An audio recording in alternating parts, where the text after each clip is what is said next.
Bem-vindos a este espaço de debate e análise de perspectivas. Hoje nós vamos dissecar as estruturas fundamentais do conhecimento. E, bom, vamos começar direto por aquele que é o maior elefante na sala do comportamento humano contemporâneo: a desconstrução total da força de vontade. E é uma desconstrução impiedosa, né? Nossa discussão de hoje é fundamentada nos 3 volumes da série Alquimia Sistêmica. A premissa central deles é que a nossa falha na execução diária não é tipo uma deficiência de caráter ou falta de brio, mas sim um erro crítico de arquitetura de sistema. Exato. E assumir essa premissa muda as regras do jogo. Para deixar as nossas posições bem claras logo de início, eu defendo, ancorado na base neurobiológica do material, que a maestria e a execução são problemas estritamente físicos. É uma questão de contornar as limitações de hardware do nosso córtex pré-frontal através da mielinização. Certo. E eu já vejo isso por um prisma um pouco diferente, focada no pragmatismo. Eu defendo que essa biologia, por mais fascinante que seja, é secundária à engenharia de sistemas operacionais. A execução só é garantida quando a gente substitui a psicologia e a motivação por uma telemetria fria e protocolos de interface. Bom, então vamos descer para os detalhes práticos disso tudo. O volume 1 da série, que o autor chama de O Cavalo de Troia, é um ataque frontal ao que a gente entende por caráter moral. O texto joga na nossa cara que a preguiça simplesmente não existe. Como um conceito moral, você diz? Isso. Não existe preguiça moral. Ela é uma ilusão criada pelo colapso de um processador absurdamente caro, o nosso famoso córtex pré-frontal, o CPF.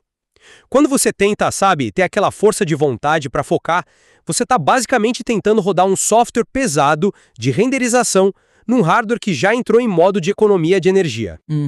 É o que eu chamo de um processador de luxo rodando na reserva da bateria. Perfeito! É uma luta perdida contra a glicose. A solução não é você gritar consigo mesmo no espelho para querer mais. Você precisa mudar a rota biológica para os gânglios basais, que são estruturas mais primitivas e econômicas. O que nos impede de agir é a impedância de realidade.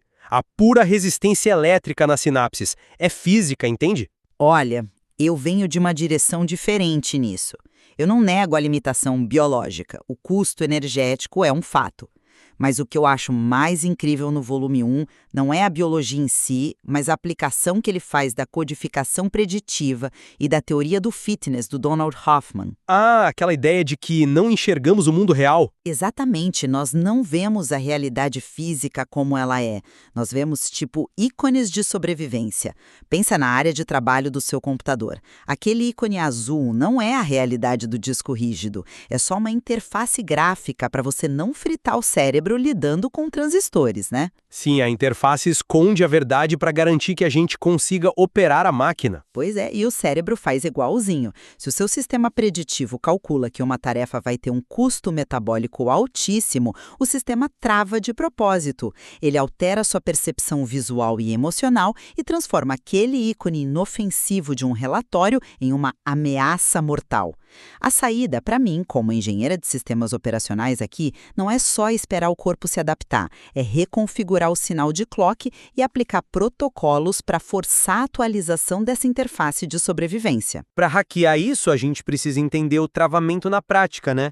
E o material detalha o que ele chama de ciclo do colapso: intenção, resistência, atraso e culpa. A fadiga de decisão vai destruindo a intenção. Ao longo do dia, cada microescolha drena a sua glicose, e quando chega a 5% da bateria, o sistema entra em pânico. E aí, ele corre para qualquer dopamina barata. Exato, mas o ponto crucial que me chama a atenção é o papel da culpa. A gente acha que a culpa vai nos corrigir, mas na verdade, ela gera um pico de cortisol, uma dor aguda, e o seu sistema biológico acabou de aprender uma lição perigosa. Pensei na tarefa, senti dor. Abri o celular.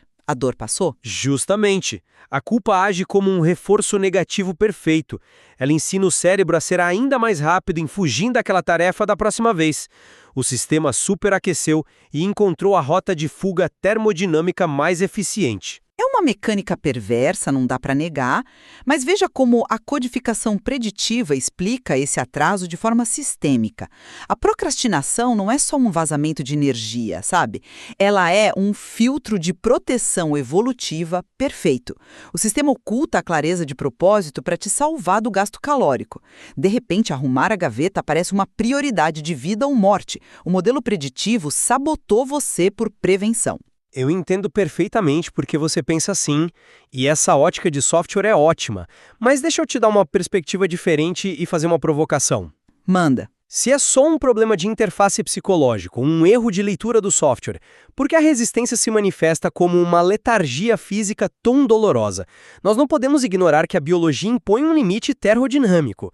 O hardware dita o que o software pode sonhar em fazer. Sim, mas o software pode enganar o hardware criando falsas percepções de dor, não acha? Até pode, mas essa amplificação de distrações só assume o controle porque o córtex pré-frontal já foi fisicamente drenado. Se os níveis de glicose estivessem altos, o filtro não seria ativado assim. O limite é elétrico antes de ser representacional. Se não consertarmos o encanamento físico, não adianta mudar a pintura da casa, sabe? É um ponto muito válido. A exaustão da bateria é inegável.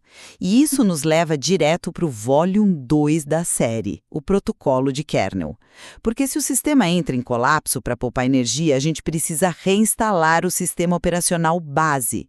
E aqui entra o conceito cibernético de solve e coagula. O pensamento por primeiros princípios. A desconstrução alquímica virando engenharia mental. Isso.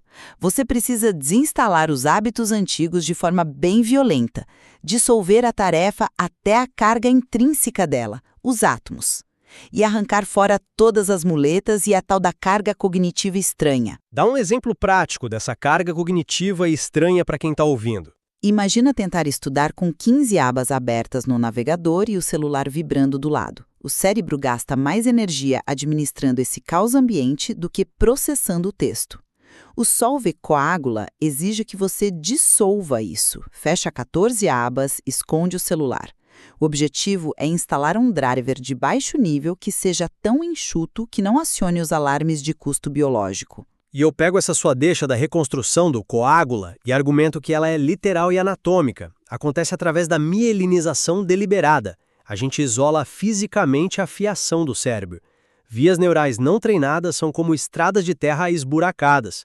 O sinal elétrico viaja a sofridos meio metro por segundo. E exige muita energia para não se perder no caminho, né? Nossa, sim, mas com a repetição hiperfocada, o sistema convoca as células para envolver essas vias com mielina, que é uma capa de gordura isolante.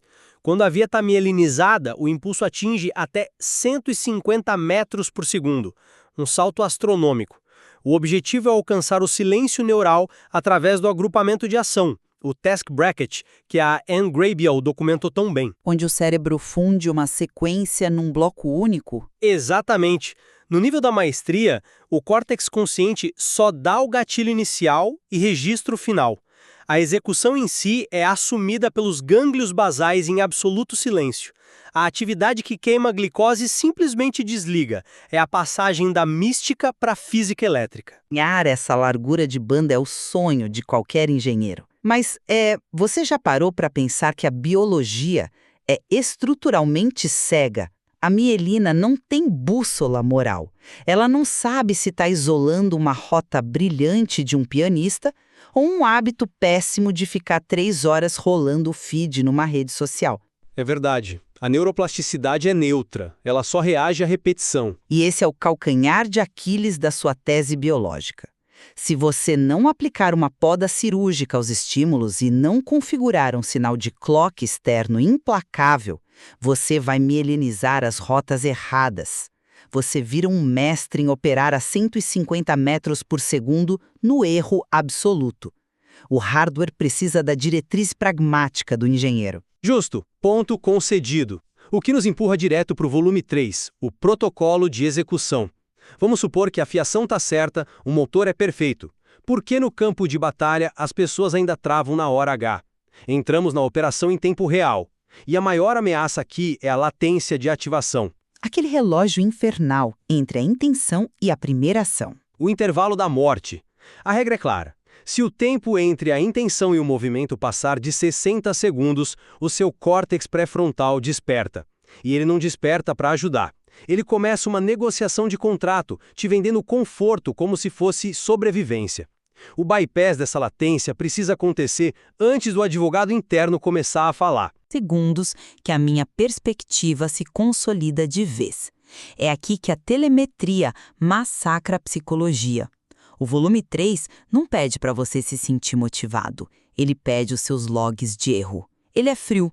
Se você quer dominar a latência, a gente tem 3 métricas vitais e acabou. Quais são elas no chão de fábrica? Primeira, a latência. O tempo exato, cronometrado, entre sentar na cadeira e tocar no teclado de verdade. Segunda, a continuidade. O tempo até a sua primeira queda de sinal, a primeira distração. E a terceira são as execuções. Quantos ciclos de output foram concluídos? Se a sua latência passa de 10 minutos, o sistema exige o loop de correção semanal. Você calibra o sistema sem dar espaço para sentimentos. O volume 3 é um manual de root. Você acessa o sistema como administrador. Olha, a precisão do modelo é incrível, mas eu não estou convencido por essa linha. Eu vejo uma contradição com o próprio objetivo da alquimia sistêmica. Pensa comigo. Se o objetivo final é o estado natural de execução, aquele silêncio neural e ausência de esforço cognitivo, se você transformar a rotina num painel de aviação onde eu tenho que cronometrar cada segundo de latência, eu não estou criando uma nova e gigantesca carga cognitiva estranha. Policiar dados com um cronômetro na mão não exige exatamente a vigília do córtex pré-frontal que a gente queria poupar. A maestria não deveria ser invisível. Nossa, essa é a armadilha na qual todo mundo cai. É a ilusão estética da maestria. A gente vê o maestro regendo de olhos fechados e acha que não tem controle ou atrito ali por trás. Mas a telemetria não é o estado final. Ela é o andaime da obra. Entende? O material separa isso muito bem. Como assim? Você quer dizer que não mede durante a execução? Exatamente. O registro rigoroso da latência ocorre fora do task bracket. Você calibra no loop de correção semanal em 10 minutinhos. Durante a tarefa mesmo, na terça à tarde, você está buscando o silêncio neural, sem cronômetro apitando.